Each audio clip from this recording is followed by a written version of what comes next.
अगर आपकी भी लिखावट बहुत ज़्यादा खराब है और आप अपनी लिखावट को सुंदर बनाना चाहते हो, लेकिन आपने बहुत ज़्यादा प्रयास कर लिया, बहुत सारे लोगों की वीडियोस देख लिए, लेकिन फिर भी आपकी राइटिंग नहीं सुधार पा रही है, तो आज की इस वीडियो में मैं आपको बताऊंगा हैंड राइटिंग सुधारने के 5 ऐसे टिप्स बताऊंगा जिससे आप अपनी हैंड राइटिंग को बिल्कुल नेक्स्ट लेवल इंप्रूव कर सकते हो। देखो, चाहे आप बोर्ड एग्जाम दे रहे हो या फिर स्कूल एग्जाम दे रहे हो, जैसे बहुत सारे बच्चे उसमें एग्जाम देते हैं। बोर्ड एग्जाम में तो भाई लाखों लाखों बच्चे एग्जाम देते हैं, लेकिन उनमें से सबसे अच्छा नंबर उसी बच्चे को मिलता है जिसकी लिखावट यानी कि राइटिंग बहुत अच्छी होती है। ठीक है, लिखावट पर ही नंबर दिए जाते हैं। एक साइड मान के चलो कि एक ऐसा बच्चा है जिसकी राइटिंग बहुत ज़्यादा खराब है, और दूसरी साइड एक ऐसा बच्चा है जिसकी राइटिंग बहुत ज़्यादा अच्छा है, और दोनों पढ़ने में सेम लेवल के हैं, फिर भी जिसकी राइटिंग खराब है उसको कम नंबर दे दिए जाएंगे और जिसकी राइटिंग अच्छी होगी उसको ज़्यादा नंबर मिल जाएंगे। यही फर्क होता है राइटिंग का। अगर जिसकी राइटिंग अच्छी होती है, 5 नंबर का क्वेश्चन है, तो उसको 5 में 5 पूरे दिए जाएंगे। अगर आपकी राइटिंग खराब है तो आपको 5 में से 3 नंबर दिए जाएंगे और 2 नंबर दिए जाएंगे, बस इतना ही मिलेगा। तो इस वीडियो में 5 जो टिप्स बता रहा हूं इसको लास्ट तक जरूर देखना। तो पहला नंबर टिप्स ये कह रहा है कि धीरे धीरे लिखना शुरू करें। देखिए, जब भी आप अपनी हैंड राइटिंग यानी कि लिखावट को सुधारना चाहते हो, तो लिखावट को सुधारने के लिए सबसे मेन होता है शुरुआत का जो चीज़ होता है, शुरुआत का जो स्टेप होता है, उसको धीरे धीरे आपको लिखने का प्रयास करना है, क्योंकि ज़्यादा फास्ट लिखने से ही राइटिंग खराब होती है। जब आप धीरे धीरे लिखकर प्रैक्टिस करोगे और उसके बाद फास्ट लिखोगे तो आपकी राइटिंग बेहतर होगी। लेकिन अभी आपकी राइटिंग अच्छी है नहीं, फिर भी आप तेजी में लिखोगे तो और ज़्यादा राइटिंग खराब हो जाएगी। तो जब भी कुछ भी आपको लिखना है तो आप धीरे धीरे एकदम अच्छे से शब्द को बना बना कर लिखने का प्रयास कीजिए। ठीक है, शब्द को एकदम बेहतर तरीके से इस तरीके से बना बना कर लिखने का प्रयास कीजिए। ठीक है, धीरे धीरे, ये नहीं कि बिल्कुल तेजी में, बिल्कुल धीरे धीरे आपको लिखना है। जितना धीरे धीरे हो सके उतना आपको धीरे धीरे लिखना है। ठीक है, अब देखिए, धीरे धीरे लिखने से ही आपकी राइटिंग में बहुत ज़्यादा सुधार आएगा। तेज लिखोगे तो कभी आप सुधार नहीं ला पाओगे, और जब सुधार आ जाएगा उसके बाद आप जल्दबाजी में भी लिखोगे तो कोई दिक्कत नहीं होगा, आपका राइटिंग बिल्कुल 100% परफेक्ट ही बनेगा। ठीक है, तो चलिए यहाँ पर सेकंड नंबर टिप्स देख लेते हैं। तो सेकंड नंबर टिप्स है कि शब्दों को, जो भी आप शब्द लिख रहे हो, उसको गोल गोल बनाने का प्रयास करें। यानी कहने का मतलब है, जैसे क कोई बनाता है तो ऐसे 2 तरीके से क बनता है। देखो, एक इस तरीके से चपटा भी बना सकता है या कोई, और इस तरीके से कोई गोल भी बना सकता है। तो देख लो आप कौन से इसमें देखने में बेहतर लग रहा है। इस वाले से बहुत ज़्यादा बेहतर ये लग रहा है। तो आप जब भी शब्द बनाओ उसको गोल गोल बनाने का प्रयास करो। जितना ज़्यादा आप गोल गोल बनाओगे उतना ज़्यादा देखने में शब्द अच्छा लगेगा। जैसे ये देखो कमल, और एक चीज़ मैं ये कमल लिख रहा हूँ तो देखो ये कितना बेकार सा लग रहा है, क्योंकि इसमें शब्द को चपटा कर दिया गया है। तो आप प्रयास करो कि शब्दों को बिल्कुल गोल गोल बनाने का प्रयास करो। जैसे यहाँ पर देखो अकबर, ठीक है, अकबर, इसमें भी शब्द एकदम गोल गोल बनाए गए हैं। अब यहाँ पर देखो अखबार,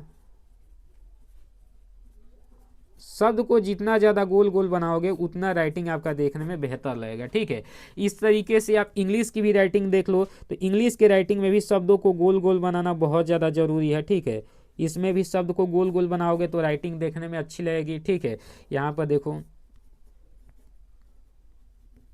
ठीक, तो जितना हो सके गोल गोल बनाने का आप प्रयास कीजिए और एक बराबर बनाने का प्रयास कीजिए। ठीक है, उसके बाद यहाँ पर मैं अगला स्टेप की ओर लेकर चलता हूँ। तो टिप्स नंबर 3 कहता है कि शब्दों को एक आकार में बनाएं, यानी कि एक बराबर आकार में जितना ज़्यादा आप शब्द को बनाओगे उससे ही राइटिंग आपकी बेहतर होती है। जैसे कोई भी शब्द आप लिख रहे हो, जैसे यहाँ पर हमने लिखा इमली, ठीक है, तो एक ये देखो और एक ये देखो, दोनों में आपको डिफरेंस नज़र आ जाएगा। इसमें शब्द एक बराबर हैं, लेकिन इसमें ये बड़ा ये छोटा ये बड़ा कर दिया गया है। तो शब्द के आकार पर आपको ध्यान देना है। जितना आप बराबर शब्द बनाओगे, जितना ज़्यादा आपके शब्दों में बराबर होगा उतना ज़्यादा आपकी लिखावट जो है अच्छी होगी। ठीक है, तो उतनी ही अच्छी लिखावट बनेगी।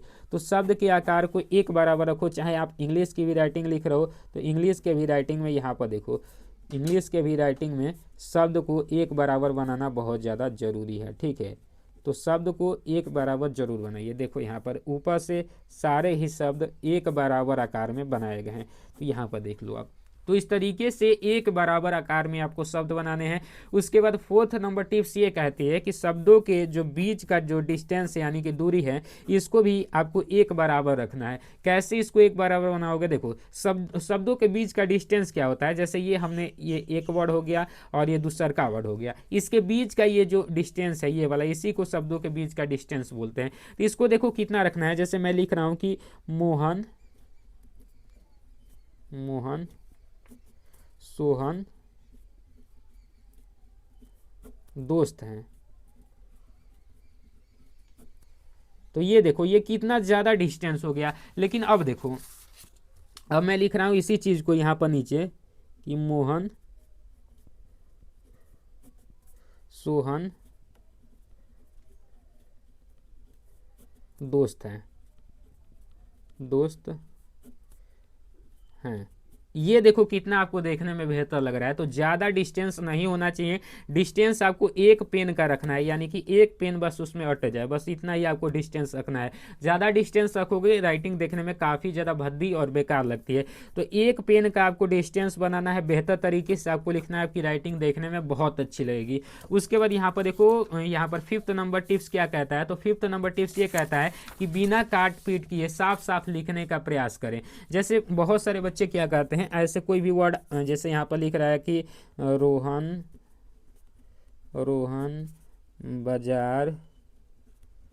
बाजार जाता है, वह स्कूल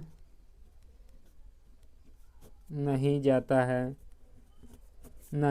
है। इस तरीके से अगर आप लिख रहे हो, लेकिन अगर इसमें आप नहीं को ऐसे ऐसे काट दिए तो ये पूरा राइटिंग आपको देखने में बेकार लगेगा। तो आपको काट पीट करने से बचना है। जो भी शब्द लिखो, जो भी आप शब्द लिखो, तो शब्द को काट पीट करने से बचे, काटे नहीं, ठीक है, काटे नहीं, ठीक। तो ये चीज़ आप प्रयास कीजिए। जितना ज़्यादा आप साफ साफ लिखोगे उतनी राइटिंग आपको देखने में बेहतर लगेगी। अब ये शब्द यहाँ पर कट हो गया तो ये राइटिंग पूरी की पूरी बेकार हो गई। तो जो भी आप शब्द लिखो, सोहन स्कूल जाता है, इस तरीके से जो भी शब्द लिखो उसको आप काटने से बचो, ठीक है। तो जितना ज़्यादा आप काटने से बचोगे उतनी राइटिंग आपकी देखने में सुंदर होगी। बाकी इतना आपको जितना टिप्स बताया इतना आपके लिए इनफ है, क्योंकि इतना ज़्यादा आप प्रैक्टिस करोगे तो इन्हीं से आपका बेहतर राइटिंग, ब्यूटीफुल राइटिंग बनने लगेगा, ठीक है। चाहे इंग्लिश की भी हो चाहे हिंदी की भी हो। तो इन शब्दों को लिखने का, समझने का बेहतर तरीके से प्रयास करो, क्योंकि शब्दों का लिखावट ही मेन होता है। जैसे कोई भी अक्षर आप लिख रहे हो तो क किस प्रकार से आप बना रहे हो वो बहुत ज़्यादा मैटर करता है, ह किस प्रकार से बना रहे हो बहुत ज़्यादा मैटर करता है। तो आपको क को एकदम गोल बनाना है, ह भी आप लिखो तो एकदम गोल बनाओ, जैसे यहाँ पर न कल ऐसे लिखो गोल गोल बनाकर, ठीक है। उसके बाद हमेशा, इस तरीके से जितना ज़्यादा उस चीज़ को गोल गोल और सीधा सीधा बनाकर लिखोगे उतनी ही राइटिंग आपकी अच्छी होगी। तो शब्द को प्रयास कीजिए हमेशा कि आप गोल गोल बनाइए और बिल्कुल सीधे सीधे और एक बराबर, जैसे ऐसे नकल ऐसे हमने लिखा, ठीक है। तो ये, और उसके बाद हमेशा लिखा, तो इसमें देखो एक बराबर, नीचे से ये साइज एक बराबर है। तो ये चीज़ आप हमेशा प्रयास कीजिए कि इस तरीके से ही हो। बाकी उम्मीद करता हूँ ये वीडियो आपको काफ़ी अच्छी लगी होगी। तो ये वीडियो अच्छा लगा होगा और ये पांचों टिप्स आपको बेहतर अच्छे से समझ में आ गए होंगे। तो इन पांचों टिप्स में से कौन सा टिप्स आपको सबसे ज़्यादा अच्छा लगा वो भी कमेंट करिए। इस वीडियो को लाइक कीजिएगा और इस वीडियो को शेयर भी जरूर कर दीजिएगा, और चैनल पर नए हैं तो चैनल को सब्सक्राइब जरूर कर दीजिएगा, क्योंकि आप ही लोगों के लिए बनाया गया है ये चैनल। बाकी उम्मीद करता हूँ आपको ये वीडियो काफ़ी शानदार लगी होगी। तो जय हिंद, वंदे मातरम।